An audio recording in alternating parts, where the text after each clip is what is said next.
All right. Well, that was a little bit longer than I thought it was going to take. I had some things to do for outside, and I didn't realize what time it was. Not that it matters, because there's nobody here. I'm just talking to myself, which is fine. I get it. Let me see, make sure everything's going good. I haven't done this in a while, right?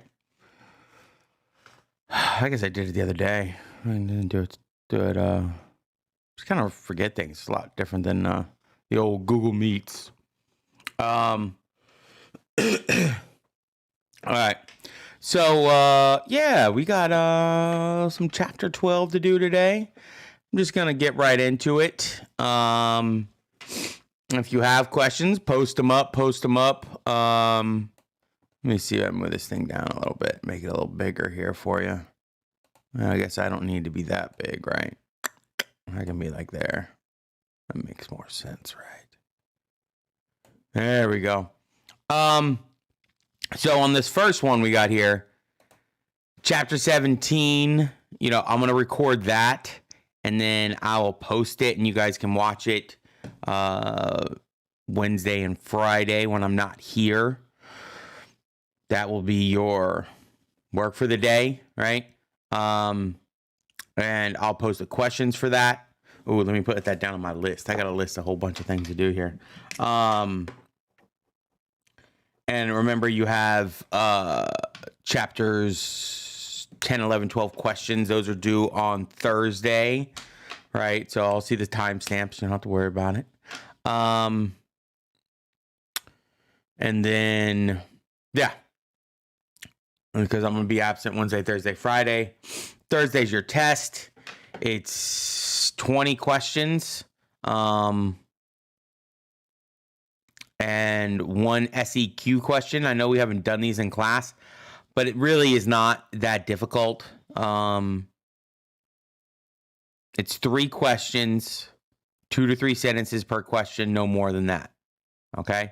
So there's 3 questions, and they build off each other on the same subject. And so the biggest thing on that is you're not doing an introduction. You're not trying to, you're just answering the question right away. Don't worry about, rephrasing the question. Don't do anything like that. All you're doing is just answering. You just start answering. It's 2 to 3 sentences. If I get some huge, big, long thing, I'm not even going to read it all. I'm going to read your first 3 sentences, and if you don't have the answer in the first 3 sentences, then you get it wrong. Like, it's not, I'm serious, like, it's just 2 to 3 sentences. There's no more. So don't do it. And that's it for the announcements. Hopefully everybody's safe after that tropical storm, which was stronger than the hurricane we had a couple months ago. Remember that? But yeah, that was intense last night. It was just like blowing. It's like, I barely slept. I don't know. It kept waking me up. All right. Sorry. I did get this voice modulator. They have some new ones on here. I don't even know what they sound like. Let's see if I can hear one real quick. This one says drone. Drone. I guess. Yeah, that sounds. This one is romantic Paris. I don't know. And the end. Whoa.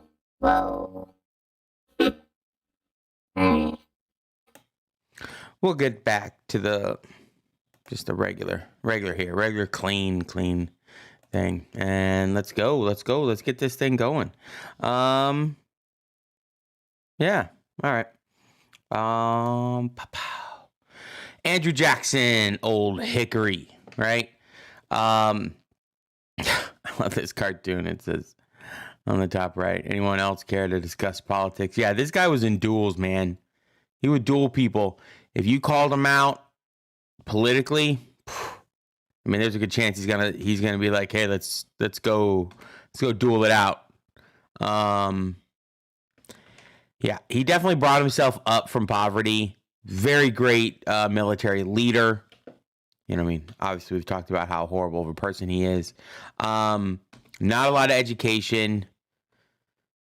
You know, just all around kind of crazy guy. And so a lot of common people, especially in the South and West, really love this guy. And we called him, this is one of the questions on the ambush, ambush, which I'm sure nobody listened to, but not yet. I mean, I get it. You're going to listen to it a little bit later. That's fine.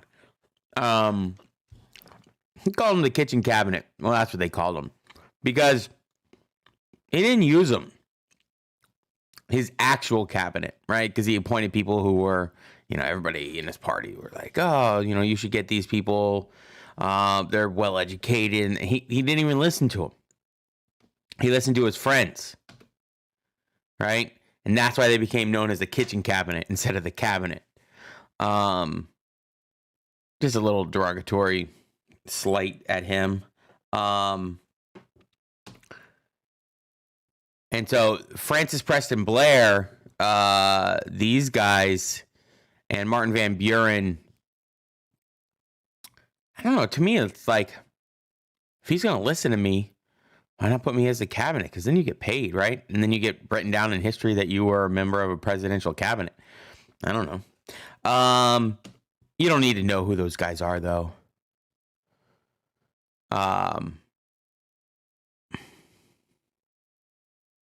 You don't need, like, Martin Van Buren, you're going to need to know for other reasons, but not for this. The spoil system, though, is very important, okay? Andrew Jackson really believed that common people, right? They can do the same job as any of the other people that are in their positions, all right? And anybody who had basically set out to just be a government person for their entire life, he really didn't like. I don't see a problem with that part of it, right? Because, I mean, that's the whole thing with government positions. They should not be a career. It should be a service to the country. That's what it was supposed to be. It was supposed to be you do it, it's a service, and then you go back to your regular life, not become a career politician. But I guess that's about the only thing that me and him can agree upon. And his government jobs were given to political supporters. And sorry, I got a throat.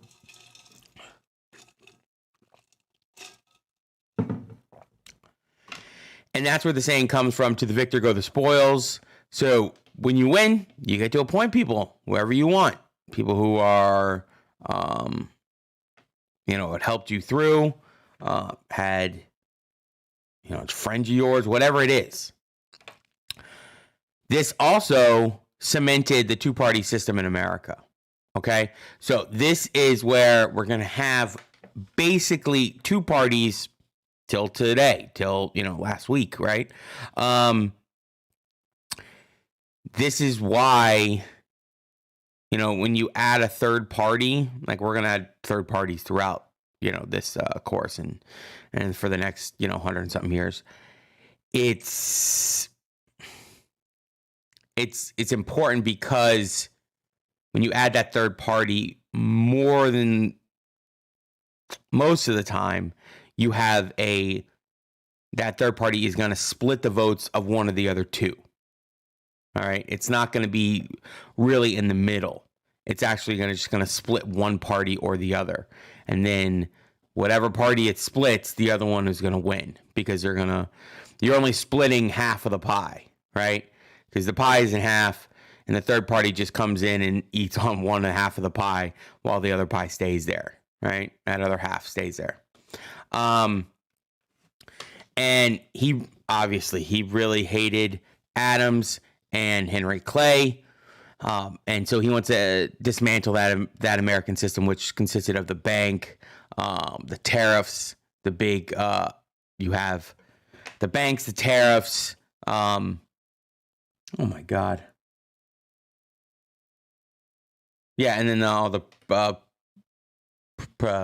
oh my God, it's morning for me too. Good morning, John. Okay. Oh, the canals and roads. Jeez, man. Sometimes it just doesn't come out. Now, Tariff of Abominations. All right. This one, it was there to. It was passed before he became president. All right. It was passed in 24. It was really meant to mess with John Quincy Adams. The problem was it was still there. It didn't really pass until he became in office. So then it was just causing problems for him. I mean, I don't know. That was not very smart on their part. So it passes once he becomes after he gets into office. And that's it, you know. And so what the problem with it is, it's really messing with the agriculture, which is, you know, what his base is, you know, to the west and south. It helped the north. It hurt this because anytime. So if you're putting a tariff on the south, obviously, then the north or the, you know, south or southwest, then the north is going to favor it. But if you're putting it on manufacturing, that's going to favor the south, and it's going to hurt the north, right? I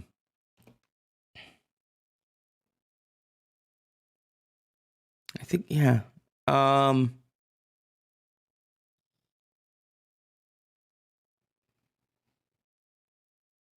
That's okay.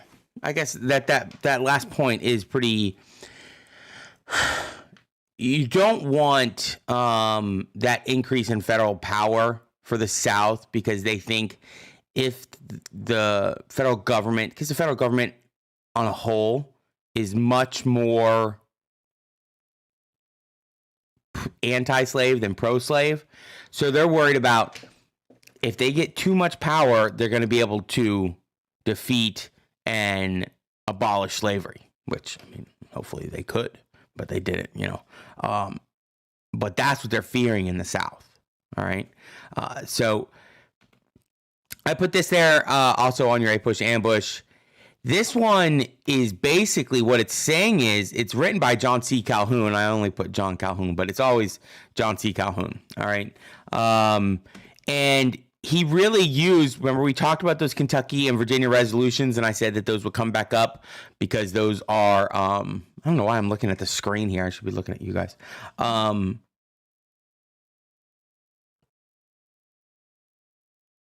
Okay, Laura.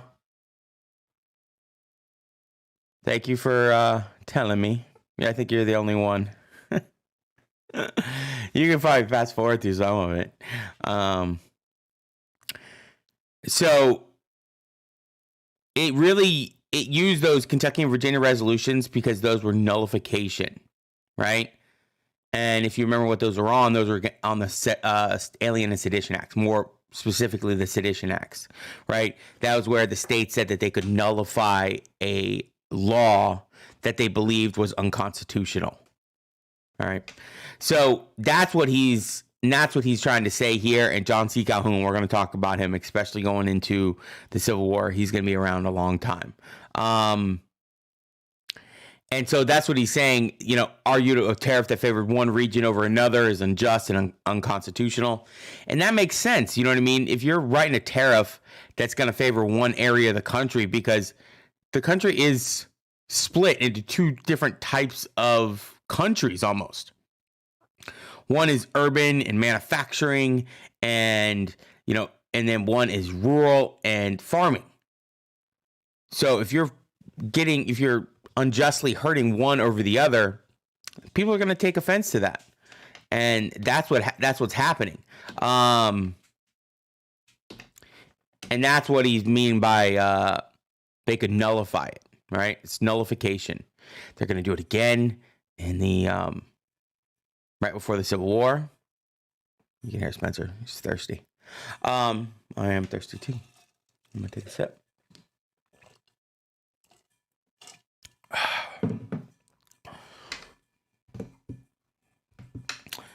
Yeah. Okay. I think some of you guys saw this. Yeah. Look at him. He ran with John Quincy Adams and Andrew Jackson. It's hilarious. Yeah. Indian Removal Act. We're going to get to it here in a second. It's horrible. Yeah, really does. Really does for Thomas Jefferson.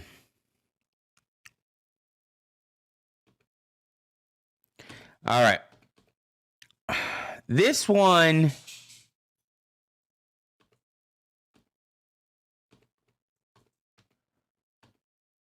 I'm just going to skip this slide. Don't worry about this one.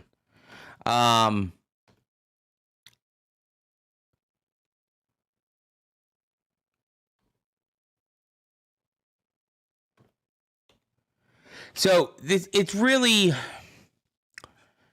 as they're increasing this fight over nullification and these laws, okay? John C. Calhoun is going to be a big voice in South Carolina. And Andrew Jackson is not having it. He doesn't have it. I mean, not that he's not for the comment. The problem is he just doesn't like anybody going against him. That's what the problem is. And so, yeah. So this nullification crisis is gonna, all these tariffs, all right?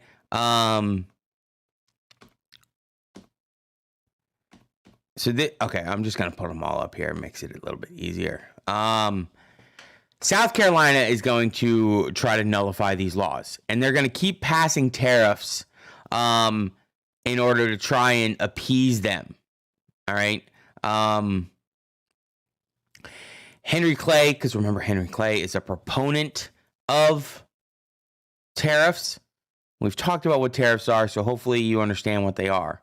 If you don't, you're going to need to, either ask me or look them up or try to get something, to just make sure you know what it is.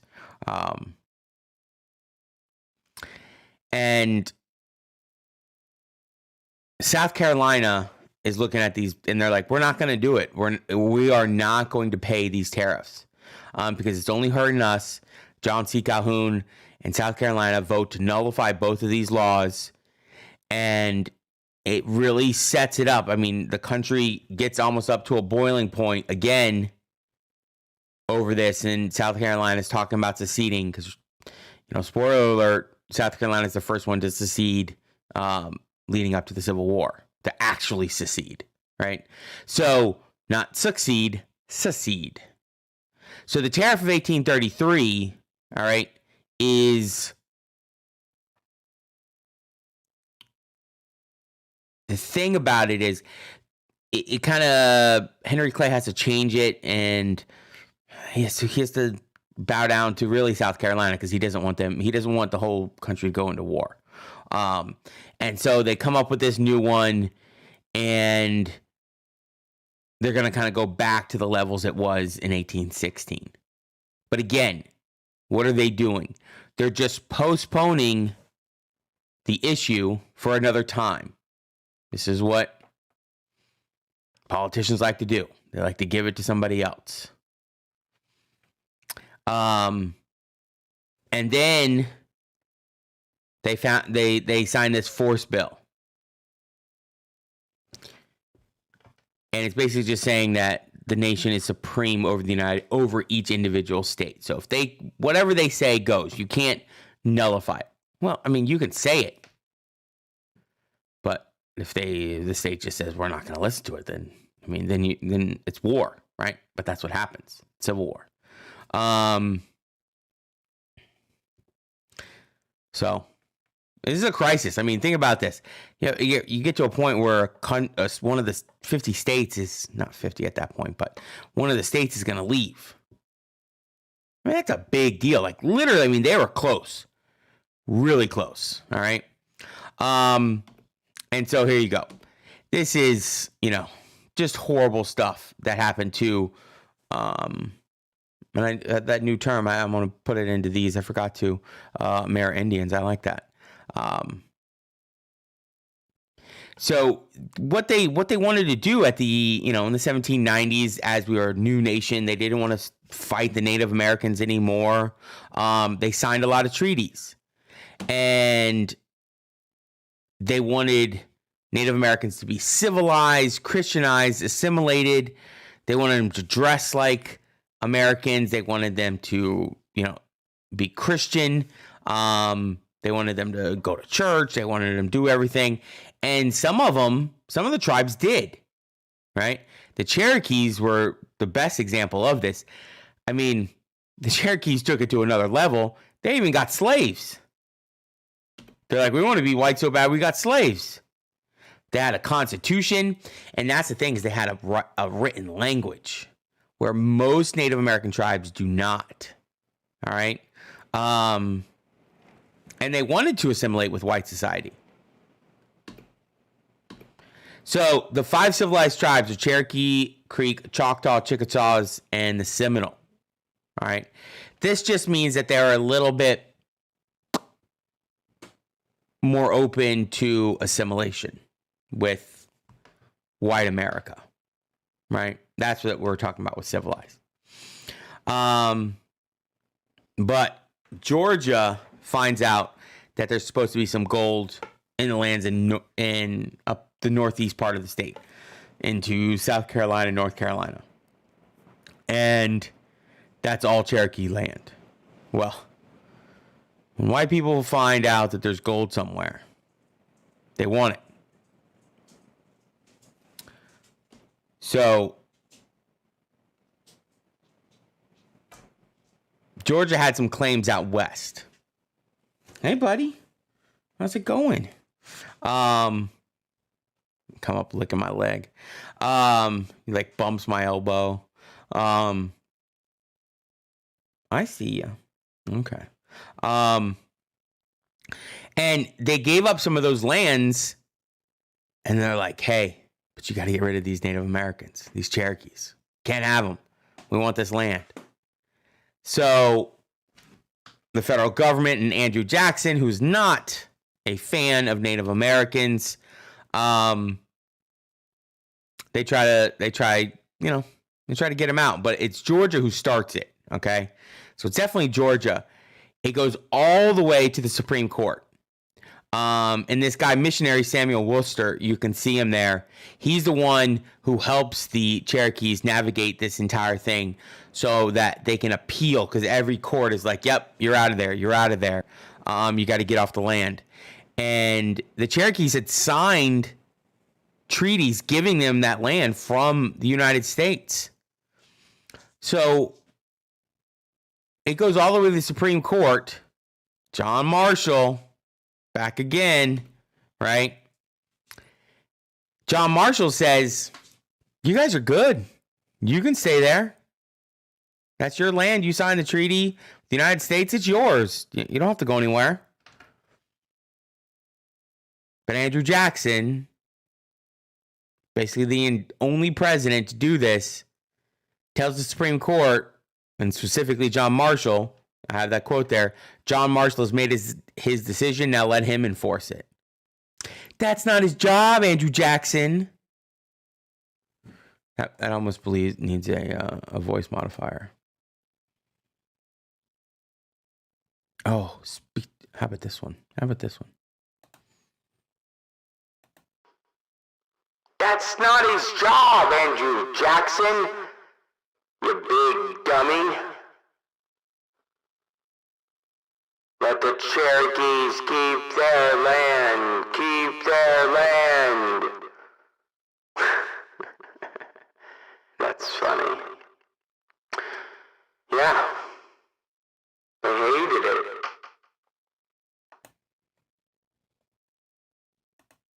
This is why Andrew Jackson is not have a big following in the Native American community. He's a horrible person. So what does he do?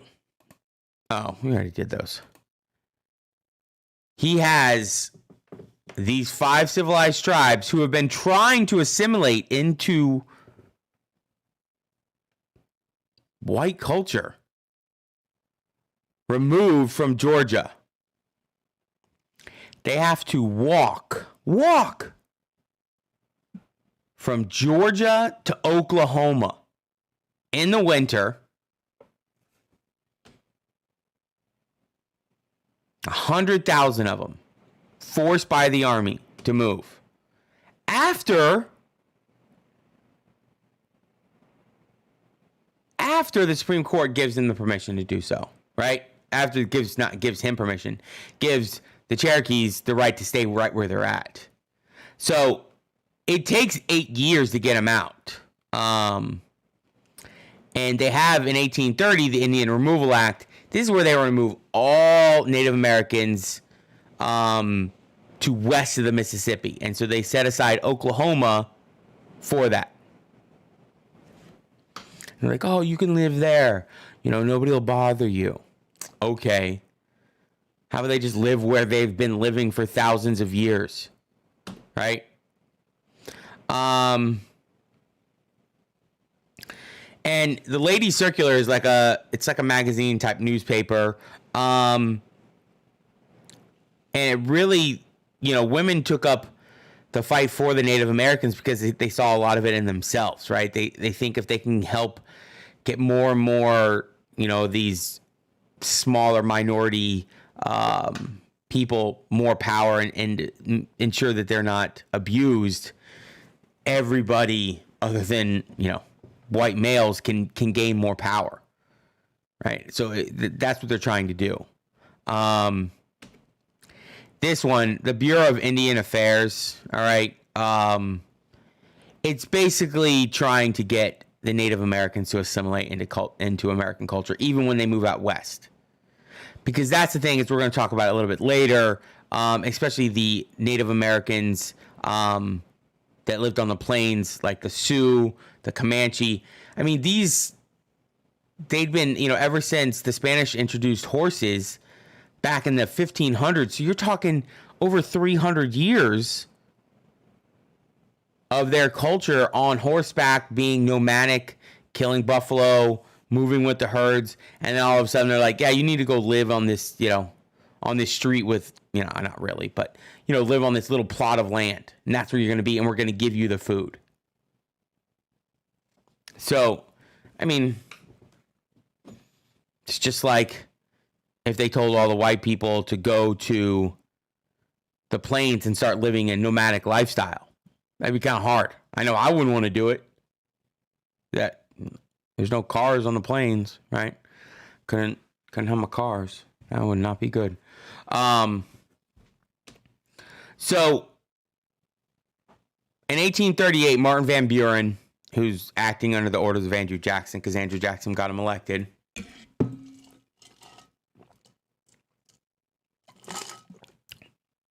Yeah, Taylor, nobody wants to live on the plains and nomadic lifestyle. I got too much stuff. I gotta watch some Netflix and stuff. I don't want to be out there. Let them do it. That's what they want to do. So at the end, the Cherokees were the last to leave, and they force march 14,000 straight from from Georgia to Oklahoma, and 3,000 of those 14,000 die. And the worst thing is they're all being pushed by the army. They're walking, and if one of their family members dies, they have very specific, just like a lot of religions and cultures have very specific things they want to do when somebody dies, whether it is to burn the body, whether it is to put things on their eye. You know, there's a lot of different things that cultures have when somebody dies. And so many people were dying, and they were just like, yeah, we don't have time. Just keep going. And they would just like push them off to the side. Like it wasn't a big deal. Right? So you're going to have some wars fought over this between a lot of different tribes in the United States. All right. The Seminole War, that one was kind of crazy because the Seminoles, they never really lost because they were hiding in the swamps. These guys were fighters. And the only way they got captured is Osceola, that's the one that's pictured here, was lured out for peace, and they just captured him and killed him. They're like, okay, we want to sign some peace, and then they gotcha, and they killed him. It's horrible. I know.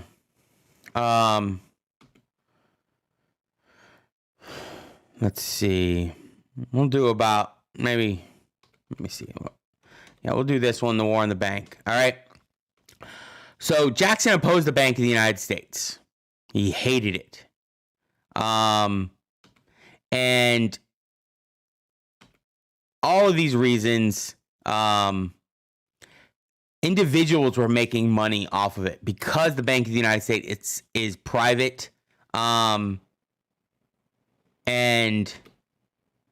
but this is all started by Alexander Hamilton. All right.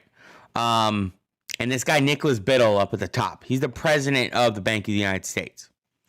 And the Bank of the United States is coming up for recharter. And Henry Clay comes up with an idea that he thinks can propel him into the White House. Yep, he's still trying to get in there. All right. He tells Nicholas Biddle, he's like, hey, why don't you apply for a charter early, way before the election? And Biddle's like, maybe I will. And sure, I'll get job security. And if he signs it, he would lose Westerners' support because they don't like him out there. They don't like the bank out there. If he vetoes, he would lose the support of the wealthy and the Easterners. So they thought they backed him into a corner. Andrew Jackson was more popular than they thought. And this is what they thought. They thought Henry Clay would get elected president in 1832.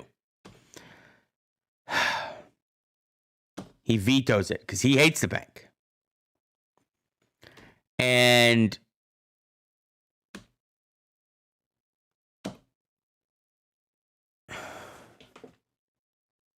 it's his personal beliefs. It's not, but that's what you elect somebody so they're the same as you, stuff like that.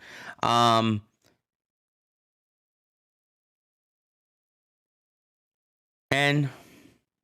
it works out for him. This is when they start calling him King Andrew.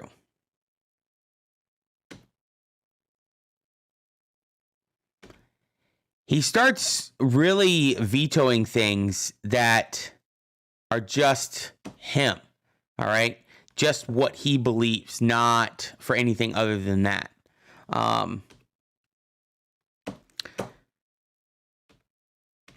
So you're going to have the anti-Masonic party, and the Masons are a group of individuals that some believe have, they're part of the conspiracy in the United States, things like that.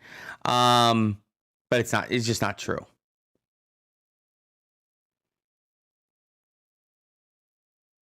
So in the election of 1832, you have a convention for the first time. And they're going to pick their candidates for presidency. So this is like what do we have now, where you have Democratic and Republican candidates that are picked from a convention of the Democratic and Republican parties. That's how they're picking it now. That's what they've decided.